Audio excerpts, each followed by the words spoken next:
ಎಲ್ರಿಗೂ ನಮಸ್ಕಾರ. ಕಟ್ಟೀಸ್ ಕಿಚನ್ ಕನ್ನಡಕ್ಕೆ ಸ್ವಾಗತ. ಆಷಾಢ ಏಕಾದಶಿ ಬರ್ತಾ ಇದೆ. ಎಲ್ಲರೂ ತುಂಬ ಶ್ರದ್ಧೆಯಿಂದ ಮನಸ್ಫೂರ್ತಿ ಏಕಾದಶಿ ಮಾಡ್ತಾ ಇರ್ತಾರೆ. ಮನೆ ಮಂದಿ ಎಲ್ಲ ಏಕಾದಶಿ ಮಾಡ್ತಾರೆ. ಅವತ್ತೆಲ್ಲರಿಗೂ ಏನಾದರೂ ಈ ಥರ ನಾವು ಸಾಬುದಾನಿದು ಅದು ಟಿಫನ್ ಮಾಡಿ ಕೊಡ್ತೀವಲ್ವ, ಅದಕ್ಕೆ ಯಾವುದು ಥರ ನಾವು ಸಾಬುದಾನಿಯಿಂದ ಸ್ನ್ಯಾಕ್ಸ್ ಮಾಡ್ಬೋದು ಅಂತ ಇವತ್ತು ನಾನು ತೋರಿಸ್ಕೊಡ್ತಾ ಇದ್ದೀನಿ. ಇಲ್ಲಿ ನಾವು 3 ಥರದ ಸಾಬುದಾನಿ ಸ್ನ್ಯಾಕ್ಸ್ ನೋಡೋಣ. ಮೊದಲನೇದಾಗಿ ಸಾಬುದಾನಿ ಕಿಚಡಿಗೆ 2 ಕಪ್ಪಷ್ಟು ಸಾಬುದಾಣಿನ ನಾನು ಚೆನ್ನಾಗಿ ತೊಳೆದು ಒಂದು ಸಾರಿಗೆ ಅದನ್ನು ನೆನೆಸಿಟ್ಟಿದ್ದೀನಿ. 1 ಅವರ್ ಆದಮೇಲೆ ನೋಡಿ ಇಷ್ಟು ಚೆನ್ನಾಗಿ ನೆನೆದ್ಕೊಂಡಿದೆ. ಇದನ್ನು ಬಸ್ಕೊಳ್ಳೋಣ ನೀರನ್ನೆಲ್ಲ. ಅದನ್ನ ಹಾಗೆ ಜರಡಿನಲ್ಲೇ ಬಿಟ್ಬಿಟ್ಟು ಶೇಂಗಾ ಹುರ್ಕೊಳ್ಳೋಣ. ಶೇಂಗಾ ನಾನು 1 ಕಪ್ ತೊಗೊಂಡಿರೋದು. ಇದನ್ನು ಚೆನ್ನಾಗಿ ನಾವು ನಾರ್ಮಲ್ ಎಲ್ಲ ಅಡುಗೆಗೆ ಏನು ಶೇಂಗಾ ಪುಡಿ ಹುರ್ಕೋತೀವಲ್ಲ ಹಾಗೆ ಶೇಂಗಾ ಹುರ್ಕೊಂಡು ಇದನ್ನು ಸಿಪ್ಪೆ ತೆಗೆದುಬಿಟ್ಟು ನಾವು ಮಿಕ್ಸಿಗೆ ಹಾಕ್ಕೊಳ್ಳೋದು. ಇದನ್ನು ತುಂಬ ಫೈನ್ ಪೌಡ್ರ್ ಮಾಡಬಾರ್ದು, ಸ್ವಲ್ಪ ಉರುಟಾಗಿರಬೇಕು. ನೋಡ್ತಾ ಇದ್ದೀರಲ್ಲ, ಕಾಳಲ್ಲೊಂದು ಸ್ವಲ್ಪ ಬಾಯಿಗೆ ಸಿಗೋ ಹಾಗೆ. ಈಗ 1/3 ಕಪ್ ಆಫ್ ಆಯಿಲ್ ಹಾಕಿರೋದು, ಎಣ್ಣೆ, ಸಾಸಿವೆ, ಜೀರಿಗೆ, ಸ್ವಲ್ಪ ಶೇಂಗಾ ಕಾಳು, ಒಂದು ಸ್ವಲ್ಪ ಹುರ್ಕೊಂಡ್ಬಿಟ್ಟು ಇದಕ್ಕೆ ಸ್ವಲ್ಪ ಹಿಂಗೆ ಸೇರಿಸ್ಕೊತಾ ಇದ್ದೀನಿ. ಸ್ವಲ್ಪ ಕರಿಬೇವು ಮತ್ತು ಹಸಿಮೆಣಸಿನ್ಕಾಯಿ ಇದನ್ನು ಸಣ್ಣಗೆ ಹೆಚ್ಚಿಬಿಟ್ಟು ಹಾಕ್ಕೊಂಡಿದ್ದೀನಿ. ಸ್ವಲ್ಪ ಬಾಡಿಸ್ಕೊಂಡಾಗಿಂದ 2 ಸಣ್ಣಗೆ ಹೆಚ್ಚಿರೋ ಆಲೂಗಡ್ಡೆನ ನಾವು 1 ಸರಿ 2 ಸರಿ ಹಾಗೆ ಕೈಯಾಡಿಸ್ಬಿಟ್ಟು ಅದಕ್ಕೆ ಸ್ವಲ್ಪ ಉಪ್ಪು ಸೇರಿಸ್ಬೇಕು. ಆಲೂಗಡ್ಡೆ ಬೇಗನೂ ಬೇಯುತ್ತೆ ಮತ್ತು ಅದರಲ್ಲಿ ಉಪ್ಪು ಹೀರ್ಕೊಂಡ್ರೆ ಅದು ರುಚಿಯಾಗೂ ಇರುತ್ತೆ ಬಾಯಲ್ಲಿ. ಆಲೂಗಡ್ಡೆಗೆ ಎಷ್ಟು ಬೇಕಲ್ಲ ಅಷ್ಟೇ ಉಪ್ಪು ಹಾಕೋಣ ಅಲ್ಲಿ. ಈಗ ಸಾಬುದಾನಿ ನೀರು ಇಳಿದಿದೆ. 1 ಕಪ್ ಶೇಂಗಾ ಪುಡಿ, 1 ಚಮಚೆಯಷ್ಟು ಉಪ್ಪು ಮತ್ತು 1 ಚಮಚೆಯಷ್ಟು ಸಕ್ಕರೆ. 1ರಿಂದ 2 ಚಮಚೆ ಸಕ್ಕರೆ ಹಾಕ್ಬೋದು. ಸಕ್ಕರೆ ಎಷ್ಟು ಹಾಕಿದ್ರೂ ರುಚಿಯಾಗುತ್ತೆ. 2 ಚಮಚೆ ಹಾಕಿದ್ರೂ ಪರವಾಗಿಲ್ಲ. ಈಗ ಎಲ್ಲ ಮುಂಚೆನೇ ಮಿಕ್ಸ್ ಮಾಡ್ಕೊಂಡ್ಬಿಟ್ಟು ನಾವು ಒಗ್ಗರಣೆಯಲ್ಲಿ ಸೇರಿಸ್ಕೊಳ್ಳೋಣ. ಹೀಗೆ ಮಾಡಿದರೆ ಜಿಗಿಟ್ ಆಗೋಲ್ಲ. ಇದು ನಾರ್ಮಲಿ ತುಂಬ ಜಿಗಿಟ್ಟಾಗತ್ತೆ. ಹೇಗೆ ಮಾಡೋದು ಸಾಬುದಾನಿ, ಅಷ್ಟೊಂದು ನಮ್ಮದು ಈ ಥರ ಕಾಳಾಗಿ ಬರಲ್ಲ ಅಂತ ಹೇಳ್ತಾರೆ. ಆ್ಯಂಡ್ ಎಷ್ಟೋ ಜನ ಹೇಳ್ತಾ ಇರ್ತಾರೆ ಅದರಲ್ಲಿ ನಾವು ಬೇಯಲ್ಲ ಸರಿ, ರಬ್ಬರ್ ಥರ ಆಗುತ್ತೆ ಅಂತ. ಅದಕ್ಕೆ ಹೀಗೆ ಮಾಡಿಬಿಟ್ಟು ಇದನ್ನು ಚೆನ್ನಾಗಿ 10 ನಿಮಿಷ ಲೋ ಫ್ಲೇಮಲ್ಲಿ ಬೇಯಿಸಿದರೆ, ಕೈ ಆಡಿಸ್ತಾ ಬೇಯಿಸ್ಬೇಕು. ಮಿನಿಮಮ್ 10 ನಿಮಿಷ ಬೇಯಿಸಿ ಚೆನ್ನಾಗಿ ಬೆಂದಿರೋ ಆ್ಯಂಡ್ ಕಾಳಿರೋ ಜಿಗಿಟ್ಟಾಗದೇ ಕಾಳ್ದಿರೋ ಸಾಬುದಾನಿ ರೆಡಿ. ಸಾಬುದಾನಿ ಕಿಚಡಿ ಏಕಾದಶಿಗೋಸ್ಕರ. ಈಗ ಮಾಡೋಣ ಕಟ್ಲೆಟ್. ಸಾಬುದಾನಿ ಕಟ್ಲೆಟ್ ತುಂಬಾ ರುಚಿಯಾಗಿರೋ, ತುಂಬಾ ಈಸಿಯಾಗಿರೋದು ಇದು. ಇದಕ್ಕೆ ನಮಗೆ ಸಾಬುದಾನಿದು ಪೌಡರ್ ಬೇಕಾಗತ್ತೆ. ಈಗ ನೋಡಿ, ಇದನ್ನು ನಾರ್ಮಲಿ 1 ಗ್ಲಾಸ್ ಮಜ್ಜಿಗೆ ಮತ್ತು ಮೊಸರು ಜೊತೆಗೆ ಹಚ್ಕೊಂಡು ತಿಂತಾರೆ. ಮೊಸರಿಗೆ ನಾನು ಒಂದು ಸ್ವಲ್ಪ ಸಕ್ಕರೆ ಹಾಕಿಬಿಟ್ಟು ಕಲಸಿರೋದು. ನೋಡಿ ಎಷ್ಟು ಚೆನ್ನಾಗಿ ಬರುತ್ತೆ. ಇದು ಕಾಂಬಿನೇಷನು ತುಂಬ ಚೆನ್ನಾಗಿರುತ್ತೆ. ಡೆಫಿನೆಟ್ಲಿ ಮಾಡಿ ನೋಡಿ ನೀವು. ಕುರುಕುರಾಗಿ ಎಷ್ಟೊಂದು ಪೊಳ್ಳಾಗಿದೆ ನೋಡಿ, ಏಕ್ದಮ್ ಹಗುರಿರುತ್ತೆ. ಡೆಫಿನೆಟ್ಲಿ ಮಾಡಿ. ತುಂಬಾ ರುಚಿಯಾಗಿರೋ ಕಟ್ಲೆಟ್ ಇದು. ನಾನು ಇದಕ್ಕೆ ಸಾಬುದಾನಿನ ಮಿಕ್ಸಿಗೆ ಹಾಕಿ ಪೌಡ್ರ್ ಮಾಡಿ ಇಟ್ಕೊಂಡಿದ್ದೀನಿ ಮುಂಚೆನೇ. ಇದಕ್ಕೆ 2 ಆಲೂಗಡ್ಡೆನ, ಮೀಡಿಯಮ್ ಸೈಜ್ ಆಲೂಗಡ್ಡೆನ ಚೆನ್ನಾಗಿ ಬೇಯಿಸ್ಕೊಂಡು, ತುಂಬ ನೀರಾಗಿ ಬೇಯಿಸ್ಕೋಬೇಡಿ, ಅದು ರಾಡಿ ಆಗುತ್ತೆ. ಸೊ ಈ ಥರ ಚೆನ್ನಾಗಿ ಬೇಯಿಸ್ಕೊಂಡು ಮ್ಯಾಶ್ ಮಾಡ್ಕೋಬೇಕು. ಇದಕ್ಕೆ ಅರ್ಧ ಕಪ್ ಸಾಬುದಾನಿ ಹಿಟ್ಟು ಸಿಂಪಲ್ ಮಿಕ್ಸಿನಲ್ಲಿ ಹಾಕ್ಕೊಂಡಿರೋದು, ಮತ್ತು ಸ್ವಲ್ಪ 1/4 ಚಮಚೆಯಷ್ಟು ಅಲ್ಲ ಹಾಕಿರೋದು, ಮತ್ತು 2 ಹಸಿಮೆಣಸಿನ್ಕಾಯಿ, ಮತ್ತು ಒಂದು 2 ಚಮಚದಷ್ಟು ಶೇಂಗಾ ಪುಡಿ, ಉಪ್ಪು ರುಚಿಗೆ ತಕ್ಕಷ್ಟು.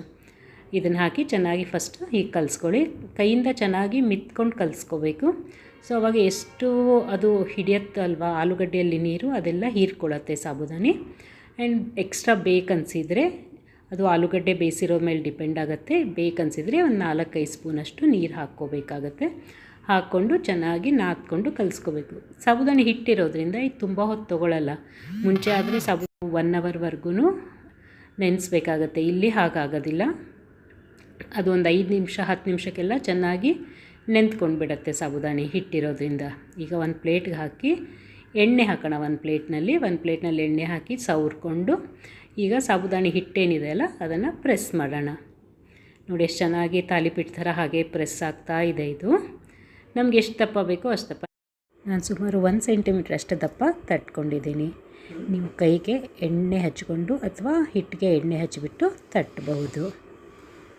ಈಗ ಇಷ್ಟು ದಪ್ಪಕ್ಕೆ ಹೀಗೆ ಎಡ್ಜಸ್ ಎಲ್ಲ ಕಟ್ಟಾಗದೇ ಇರೋ ಹಾಗೆ ನೀಟ್ ಮಾಡಿಕೊಂಡು ನಾವು ಯಾವ ಶೇಪ್ ಬೇಕೋ ಆ ಶೇಪಲ್ಲಿ ಕಟ್ ಮಾಡ್ಕೋಬೋದು. ನಾನು ರೆಕ್ಟ್ಯಾಂಗಲ್ ಶೇಪಲ್ಲಿ ಕಟ್ ಮಾಡ್ಕೊಂಡಿರೋದು. ಇದನ್ನು ನೋಡಿ ಎಷ್ಟು ಚೆನ್ನಾಗಿ ಬರ್ತಾಯಿದೆಲ್ಲ, ವಡೆ ಬಂದಿರೋ ಥರ ಬರ್ತಾಯಿದೆ.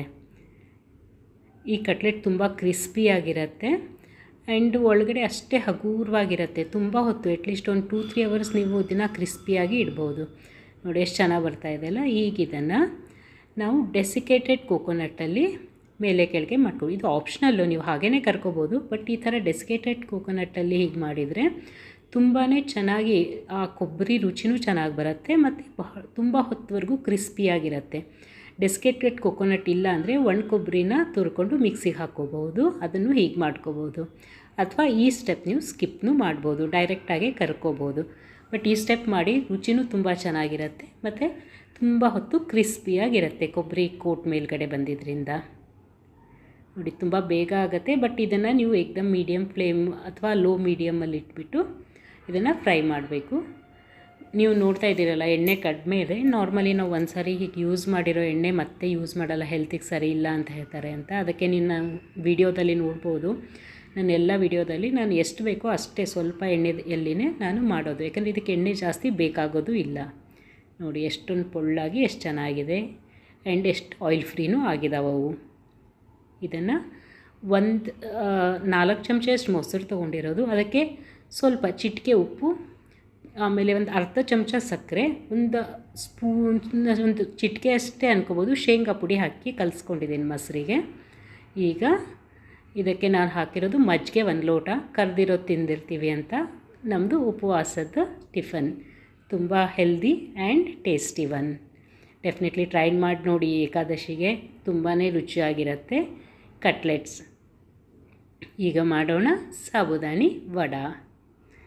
ಇದನ್ನು ಇವತ್ತು ತಿಂಗಳ ಇಟ್ಕೊಂಡು ಬೇಕಾದರೂ ನೀವು ಸ್ಟೋರ್ ಮಾಡಿ ತಿನ್ಬೋದು. ಅದನ್ನು ನಾನು ಬೇರೆ ವಿಡಿಯೋದಲ್ಲಿ ತೋರಿಸಿದ್ದೀನಿ. ಈಗ ಇದರಲ್ಲಿ ನಾವು ಕೇವಲ ವಡೆ ಹೇಗೆ ಮಾಡೋದು ನೋಡೋಣ. ಇಷ್ಟೊಂದು ಮೃದುವಾಗಿರೋ ವಡೆ, ಎಲ್ರಿಗೂ ದೊಡ್ಡವ್ರಿಗೆ ಚಿಕ್ಕವ್ರಿಗೆ ಮಕ್ಕಳಿಗೆ ಎಲ್ಲರೂ ಇಷ್ಟಪಟ್ಟು ತಿನ್ನೋದಿದು. ಇಲ್ಲಿ ನೆನೆಸ್ಕೊಂಡಿರೋ ಸಾಬುದಾನಿ ತೊಗೊಂಡಿರೋದು ಸುಮಾರು 1.5 ಕಪ್ಪಷ್ಟು, 1.5 ಕಪ್ ಸಾಬುದಾನಿ. ಇದನ್ನು ಒಂದು 2 ಅವರಷ್ಟು ನೆನೆಸಿದ್ದೆ ನಾನು. ಈಗ ಅಲ್ಲಿ ಅರ್ಧ ಕಪ್ ಬೇಯಿಸಿರೋ ಆಲೂಗಡ್ಡೆ, ಅರ್ಧ ಕಪ್ ಶೇಂಗಾ ಪುಡಿ, 1 ಚಮಚೆ ಉಪ್ಪು ಮತ್ತು ಮೆಣಸಿನ್ಕಾಯಿ. ನಿಮ್ಮ ಖಾರಕ್ಕೆ ಬೇಕಾದಷ್ಟು ಹಾಕ್ಕೋಬೋದು. ಬೇಕು ಅಂದರೆ ಸ್ವಲ್ಪ ಕರಿಬೇವಿನ ಸೊಪ್ಪು ಹಾಕ್ಕೋಬೋದು, ಚೆನ್ನಾಗಿರುತ್ತೆ ಕರಿಬೇವಿನ ಸೊಪ್ಪು ಹಾಕ್ಕೊಂಡ್ರು. ಆಪ್ಷನಲ್, ನಿಮ್ಗೆ ಬೇಕಂದರೆ ಹಾಕ್ಕೊಳ್ಳಿ. ಮೆಣಸಿನ್ಕಾಯಿ ನಾನು ಒಂದು 3-4 ತೊಗೊಂಡಿದ್ದು, ಸಣ್ಣಗೆ ಹೆಚ್ಕೊಂಡಿದ್ದೀನಿ. ಈ ಥರ ಕೈಲೇ ನಾವು ಚೆನ್ನಾಗಿ ಕಲಿಸ್ಕೊಂಡ್ಬಿಟ್ಟು ಅಂಗೈಗೆ ಸ್ವಲ್ಪ ನೀರು ಹಾಕ್ಕೋಬೇಕು. ನೀರು ಹಾಕ್ಕೊಂಡು ಚೆನ್ನಾಗಿ ಉಂಡೆ ಮಾಡಿಕೊಂಡು ಶೇಪ್ ಕೊಡಬೇಕು ಅದಕ್ಕೆ. ನಾರ್ಮಲಿ ಸಾಬುದಾನಿ ವಡೆ ಈ ಥರನೇ ರೌಂಡ್ ಇರುತ್ತೆ ಆ್ಯಂಡ್ ಸ್ವಲ್ಪ ದಪ್ಪಗಿರುತ್ತೆ. ಈ ಥರ ಶೇಪ್ ಕೊಟ್ಟು ಇದನ್ನು ಡೀಪ್ ಫ್ರೈ ಮಾಡಬೇಕು. ಈಗ ನೋಡಿ ಇಷ್ಟು ಚೆನ್ನಾಗಿ ಇದೆಲ್ಲ, ಇದು ಆಲ್ರೆಡಿ ನೆಂದಿರೋದಕ್ಕೆ ಆಲೂಗಡ್ಡೆ ಬೆಂದುಬಿಟ್ಟಿರುತ್ತೆ ಮತ್ತು ಸಾಬುದಾನಿ ಚೆನ್ನಾಗಿ ಬೆಂದ್ಕೊಂಡಿರುತ್ತೆ. ಅದಕ್ಕೆ ಒಳಗಡೆ ತುಂಬ ಹಗುರವಾಗಿ ತುಂಬ ಚೆನ್ನಾಗಿ ಬರುತ್ತೆ ಮತ್ತು ಒಟ್ಟು ಎಣ್ಣೆ ಹಿಡ್ಕೊಳ್ಳಲ್ಲ. ನೀವು ನೋಡ್ತಾ ಇದ್ದೀರಲ್ಲ, ಇಷ್ಟೊಂದು ನಾನು ಸಾಬುದಾನಿ ಕರೆದು ನಿಮ್ಗೆ ತೋರಿಸ್ತೀನಿ. ಅಷ್ಟು ಒಟ್ಟು ಎಣ್ಣೆ ಹೀರ್ಕೊಳ್ಳಲ್ಲ. ಎಷ್ಟು ಕಡಿಮೆ ಎಣ್ಣೆಯಲ್ಲಿ ನಾನು ಕರಿತಾ ಇರೋದು, ಅಷ್ಟಾದ್ರೂ ತುಂಬ ಎಣ್ಣೆ ಉಳ್ಕೊಂಡಿರುತ್ತೆ ಆಮೇಲೆ. ಡೆಫಿನೆಟ್ಲಿ ಟ್ರೈ ಮಾಡಿ ನೋಡಿ. ಇದನ್ನು ತುಂಬ ಆಯಿಲ್ ಫ್ರೀ ಆಗಿಯೇ ಇದೆ ಆ್ಯಂಡ್ ಟೇಸ್ಟಿಯಾಗೂ ಇರುತ್ತೆ. ಹೀಗೆ ನಾವು ಆಯಿಲ್ ಫ್ರೀಯಾಗಿ ಮಾಡಬೇಕು ಅಂದರೆ ಸಣ್ಣ ಉರಿನಲ್ಲಿ ಕರಿಬೇಕು. ತುಂಬ ಸಣ್ಣ ಅಲ್ಲ, ಮೀಡಿಯಮ್ ಲೋ ಅಲ್ಲಿ ಇಟ್ಕೋಬೋದು. ಅದರಲ್ಲಿ ಕರೆದ್ರೆ ಜಾಸ್ತಿ ಆಯಿಲ್ ಹೀರ್ಕೊಳ್ಳಲ್ಲ.